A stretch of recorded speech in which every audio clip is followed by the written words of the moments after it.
내 이름은 이주인 시게오. 법의 눈을 피해가는 나쁜 녀석들에게 무법의 심판을 내리는 것이 내 일이다. 우리나라 경찰은 세계적으로 봐도 수준이 높다. 이 자식! 잡았다! 지명수배범 타나카! 이런... 경찰이 왜 여기? 특히 살인이나 강도 등의 흉악범죄 검거율은 선진국 안에서도 손에 꼽힐 정도다.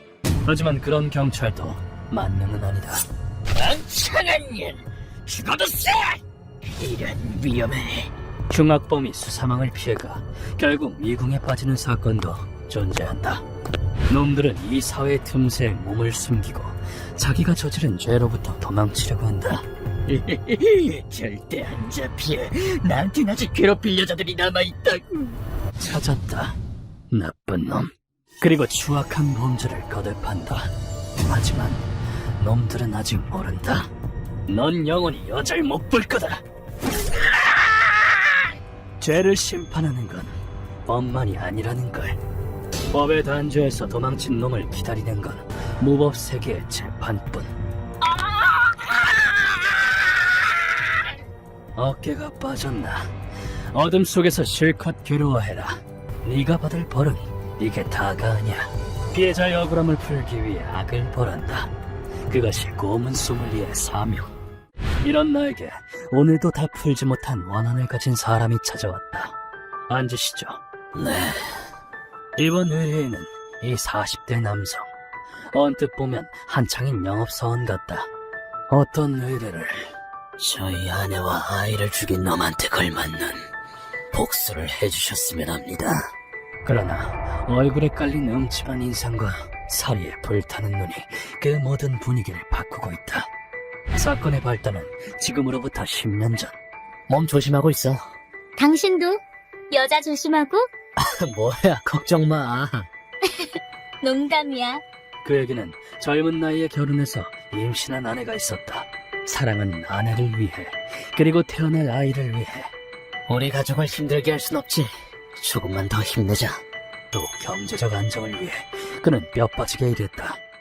하지만 그 마음은 최악의 형태로 짓밟히게 된다. 나왔어. 지친 몸을 이끌고 집에 돌아온 그가 처음으로 느낀 감정은 엄청난 위화감이었다. 원래 이 시간엔 집에 불이 켜져 있고 아내가 항상 마중을 넣어주는데 뭐지, 이 냄새는? 게다가 현관까지 풍기는 쇠 냄새. 형언할 수 없을 정도로 비린 냄새였다. 불안해진 의뢰인은 피곤함도 있고 방 안으로 뛰어들어갔다. 여보, 괜찮아? 그러나 그를 기다리고 있던 것은 지옥과도 같은 풍경이었다. 아침까지 행복을 나눴던 거실은 피범벅이 되어 있었다. 그리고 그곳에 배를 찔린 아내의 모습이 보였다. 의뢰인은 눈앞의 광경에 통곡했다. 눈 좀 떠봐! 제발! 죽지 마! 하지만 그때 이미 아내와 아이는 이 세상 사람이 아니었다. 이 사건은 엽기 살인 사건으로 곧바로 경찰이 수사에 나섰다. 아직 범인은 못 잡았나요? 네, 정말 죄송합니다. 그럼에도 유류품과 목격자가 없다는 이유로 수사에 진전이 없었다. 그는 그저 범인이 체포되기만을 기다렸다. 대체 언제가 돼야 범인을 잡을 수 있다는 겁니까? 죄송합니다. 조금만 더 시간을 주세요. 그러나 10년이 지나도 범인은 잡히지 않았다. 대체 왜 아내를 죽인 살인자가 뻔뻔하게 살아있는 거냐고? 범인은 대상을 무차별로 골라 살해하는 것 같다고 한다. 즉, 피해자인 아내와는 아무런 관계가 없었던 것이다. 경찰이 필사적으로 범인을 쫓고 있다는 건 의뢰인도 알고 있다. 경찰이 못 찾겠다면 내가 찾아주지. 아내랑 아이의 원한을 갚아주겠어. 그렇지만 그의 분노와 증오는 이미 한계치를 뛰어넘었던 것이다. 범인의 단서는 제로, 임산부의 배를 가르는 이상 성욕이 있다는 것뿐. 부디 뒷세계 정보상을 소개해 주십시오. 당신 진심이구만. 그래도 그는 포기하지 않았다. 죽을 각오로 어둠의 세계에 발을 디뎌 300만 원 드리겠습니다. 부탁드립니다. 알겠어. 그 정도 각오가 되어 있다면 인류 정보상을 소개해주지. 전 재산을 걸고 사건의 진상을 쫓았다. 그 조폭한테 소개받은 남자가 정보를 갖고 있었다. 맞다. 아는 사채업자가 옛날에 위험한 짓을 좀 했다고 했었는데. 위험한 짓이라면 술자리에서 들은 거긴 하지만 임산부를 죽였다나 뭐라나. 그 이야기를 듣는 것만으로도 의뢰인은 분노와 구역질이 치밀어 올랐다. 취해서 불쑥 나온 것 같더라고. 어때? 짐작 가는 게 있나? 네, 있습니다. 10년 동안 그림자조차 찾을 수 없었던 가죽의 원수. 드디어 한 줄기 빛이 보였다. 그리고 뒷세계 정보생을 만나. 다 알아놨어. K동에서 사채업을 하고 있는 무카이 고로. 놈은 범죄자야. 무카이, 그놈이 우리 가족을. 범인이 사채업 사장이라는 것을 알게 됐다. 무카이는 업계에서 더러운 방법과 온갖 뒷공작으로 부자가 되었다고 소문이 나 있었다. 어이 아저씨, 모자라잖아. 새우잡이배 타고 싶어? 죄송합니다. 다음 주까지 꼭. 웃음이 멈추질 않네.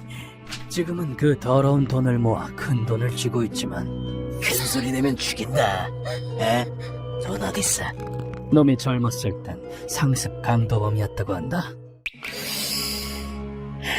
우연히 들어간 집이 당신 집이었고 큰 소리를 내서 죽였다는 것 같군.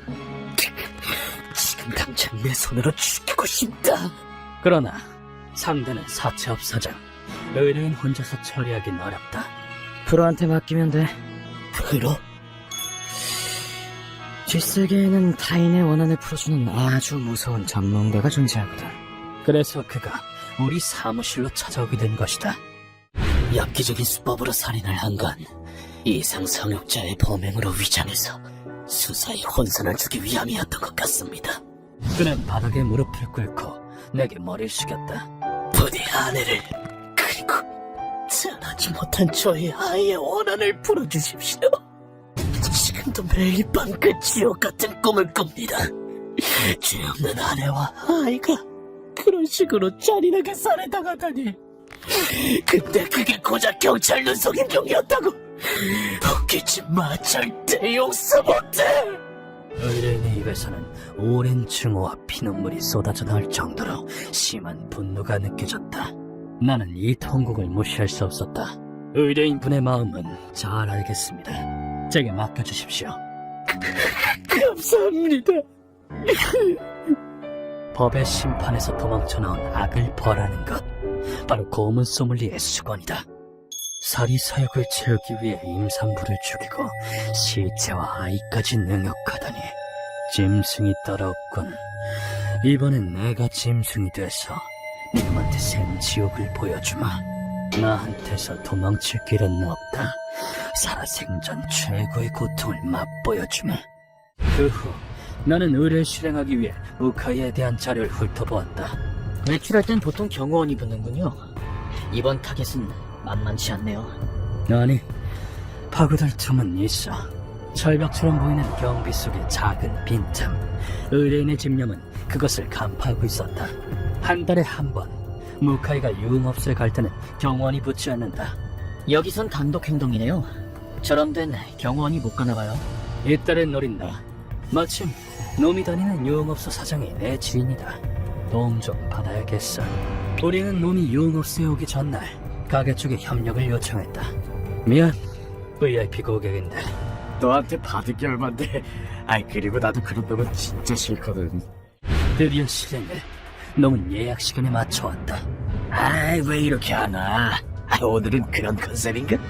내가 준비한 함정인 것도 모르고 정복행을 기대했겠지만 공교롭게도 이번엔 아니다.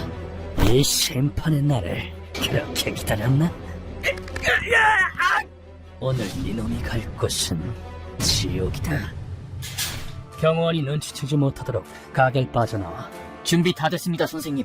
수고했다, 루카. 놈을 고문실로 옮겼다. 준비도 다 됐겠다. 이제 정신을 차리게 해볼까? 일어나, 이 새끼야! 이 상태로 숙면을 하다니 정말 어이가 없군. 이 새끼들이 무슨 짓이야! 심판의 날이라고 했을 텐데. 아니면 뭐 한 짓이 너무 많아서 뭔지 모르겠나? 보아하니 꽤 더러운 방법으로 여기까지 온 것 같던데. 10년 전에 임산부 죽였지. 뭐? 난 몰라! 경찰이 시켰어? 이미 다 알고 있다. 솔직히 말해. 그럼 증거를 대봐, 증거를! 뭐 CCTV라도 있어! 네놈의 그 동태 눈깔이 증거다. 뒷세계에선 말을 함부로 하면 안 되지. 나쁜 놈들은 이빨만 있으면 허풍을 떨고 다녀서 먼저 다 뽑아버렸다. 네놈은 죄도 없는 여자랑 아이를 죽였다. 피해자랑 유족들한테 미안한 마음은 드나?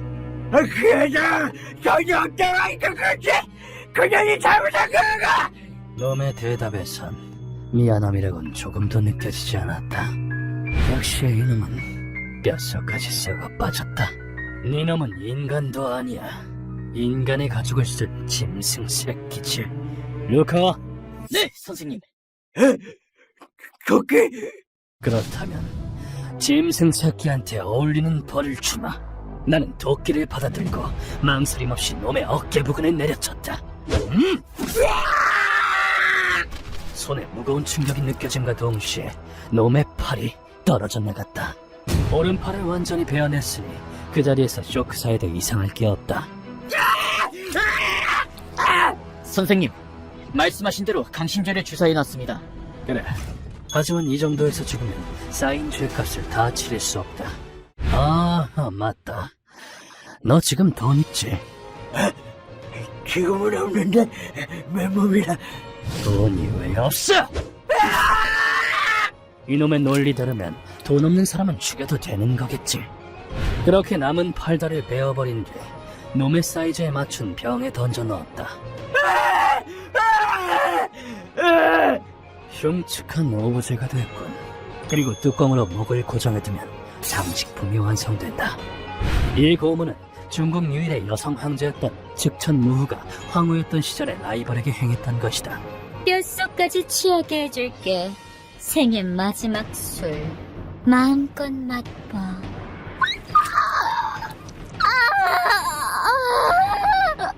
이 고문을 받은 여자는 울부짖으며 목숨을 거뒀다고 한다. 여기서 적절한 조치만 취해주면 이 엄청난 고통 속에서 며칠은 살 수 있다. 에이씨, 죽기 싫다고, 죽기 싫어. 그래? 죽기 싫어? 네가 죽인 여자랑 뱃속의 아이도 그랬을 텐데 네 놈은 더 아파도 싸. 살려달라고 해봤자 안 들어줄 거다. 절망 속에서 고통받아라. 결국 무카이는 4일 뒤에 죽었다. 아픔과 절망 둘 다 뼈저리게 느꼈겠지. 놈한테 어울리는 마지막이었어. 네, 의뢰인이 10년 동안 받아온 고통에 비하면 이것도 가벼운 것 같지만 의뢰인에게 의뢰를 완료했다고 했더니 한 통의 편지를 보내왔다. 세상에 남아있던 마지막 미련이 사라졌습니다. 덕분에 걱정 없이 아내와 아들을 만나러 갈 수 있겠어요. 그렇군. 그는 암 말기여서 살 날이 얼마 남지 않았다고 한다. 내가 한 짓이 선이라고는 할 수 없다. 어떤 이유에서든 살인은 나쁜 짓이니까. 하지만 이렇게 해서라도 누군가의 미련이 사라진다면 의미가 있지. 그렇게 된 이상 나는 이 피트성이의 길을 계속 걸어갈 것이다.